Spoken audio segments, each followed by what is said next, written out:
اللهم صل وسلم وبارك على سيدنا محمد وعلى آل سيدنا محمد عدد ما ذكره الذاكرين. اللهم صل وسلم وبارك على سيدنا محمد وعلى آل سيدنا محمد عدد ما غفلوا عن ذكره الغافلين. بسم الله الرحمن الرحيم. السلام عليكم ورحمة الله وبركاته. ازيكم يا حبايب قلبي، عاملين ايه؟ كل سنة وانتم طيبين. احنا بنستعد ان شاء الله لاستعدادات شهر رمضان المبارك. عاد الله علينا وعليكم بالخير والسعادة والهنا وكل شيء حلو يا رب، وكل اللي نفسه يا رب في حاجة يحققها، وكل اللي نفسه عايز اي حاجة ربنا يديها له. ان شاء الله هنعمل النهارده شوية تجهيزات، لسه في حلقات كتير، فيديوهات كتير تجهيزات لشهر رمضان الكريم. النهارده هنعمل شوية ستيك بحيث نشيلهم بعد كده ونحطهم في يتحفظوا في الفريزر.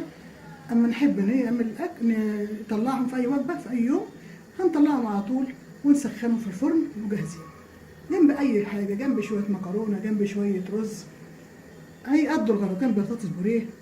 هتبقى وجبه متكامله حلوه جدا بالهنا والشفا. احنا جبنا الطاسه وحطينا عليها يا دوب شويه زيت صغيرين جدا،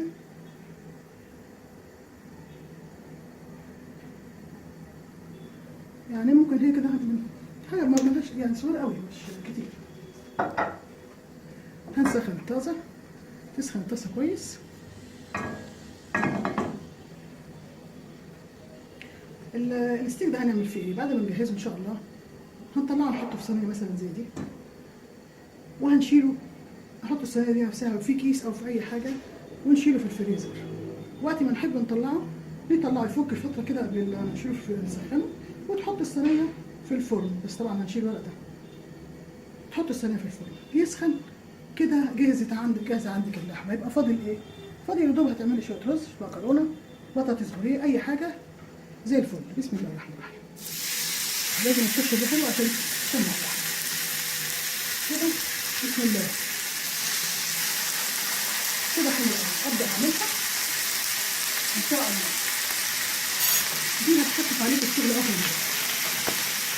وبعدين احنا هنعمل كمان ان شاء الله ممكن سمكه، هنعمل برضه ستيك الستيك، هنعمل فراخ، ممكن فراخ عاديه، ممكن فراخ محشيه بالفريك، دي كمان برضه ممكن محشي بالخضار بالفريك.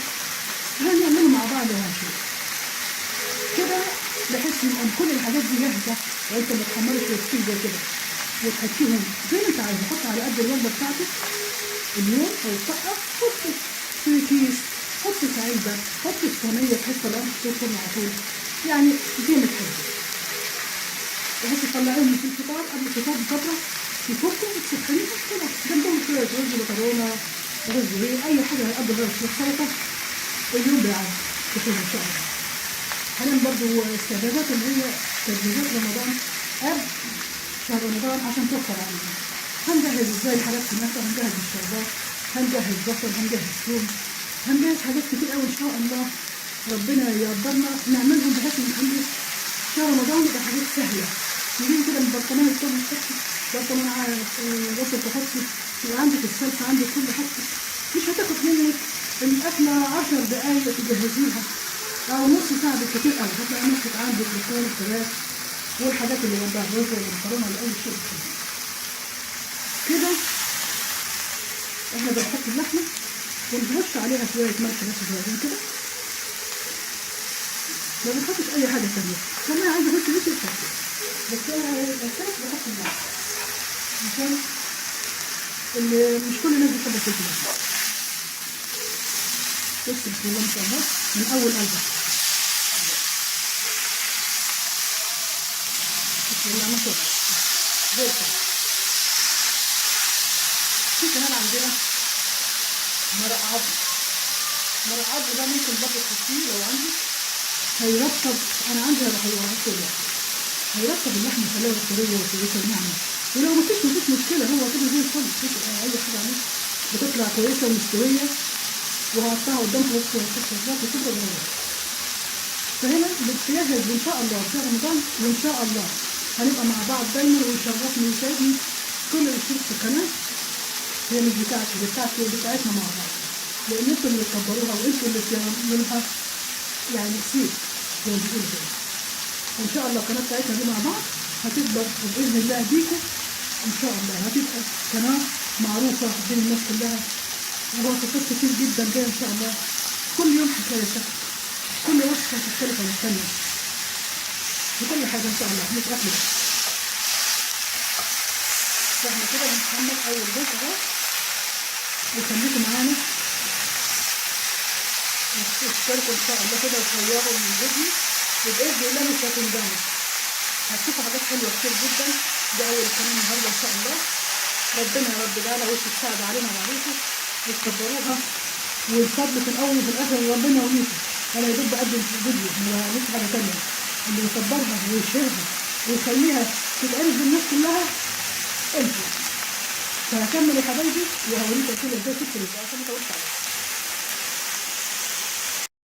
بصوا يا حبايبي مستويه خالص يا حبايبي، بصوا شفتوا زي الفل، مستويه ما فيهاش اي حاجه ولا اي حمار ولا اي حاجه، زي الفل. واما تجيبي اللحمه خلي الجزار يديها لك وسط، اللي عايز يديك وسط، لان المشوي بيبقى عايز تخن اكتر من كده، سماكه اكتر. لكن اللي احنا بنعمله في البيت ده السهل كده، عشان ما نقعدش اللي نفسه في حاجه يعملها برضه. فدي اسمه ايه الوسط. وعارفين يقولوا انا هعملها في البيت، هعملها على الطاسه مش هعملها في الفرن في الفحم. فدي زي الفل. بصي لحمه ريحه مش هقول لك اكني مشويه على الفحم، لو ان هي في الطاسه احنا عارفين كلنا انها في الطاسه او على الطاسه بمعنى اصح. في برضه هنا ممكن مرق العظم ده، هعمل لكم الفيديو دي ازاي توصلوا لمرق العظم ده، صحي جدا، يخلي اللحمه طريه كده وناعمه وجميله جدا. ده صحي للعظم، ده بقى النخاع اللي بتاعت العظم اول عظم، عشان المفاصل وبتاع الركب والحاجات اللي احنا بنشتكي منها دايما دي. ما بقاش كبير بس بقى صغير كبير بس. ودي بقى حلوه قوي، فرق العظم ده صحي جدا، ده الكولاجين وده المفاصل، ما فيش احسن منه، يعني احسن من البرشام والادويه والحاجات اللي بياخدها. الا بقى لو حاجه جامده والدكتور كتبها لازم منها مفيش مشكله، لكن دي وصفه متخليها في البيت عندك.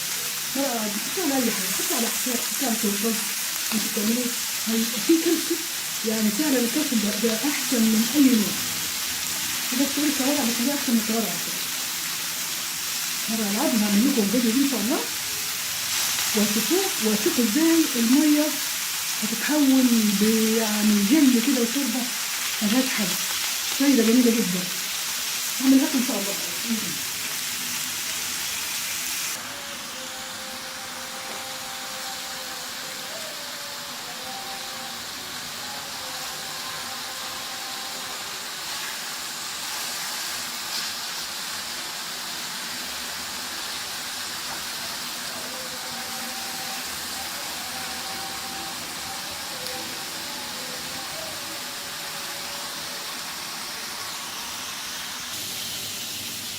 بصوا يا حبايبي احنا كده عملنا كمية اللحمة اللي عندنا ستيك سهلة.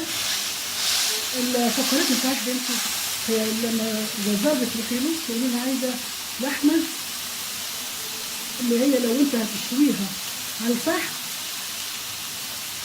بتبقى علق فليكتر، اللي هي قطعة تخينة ما تبقاش زي دي، سمكها أكبر.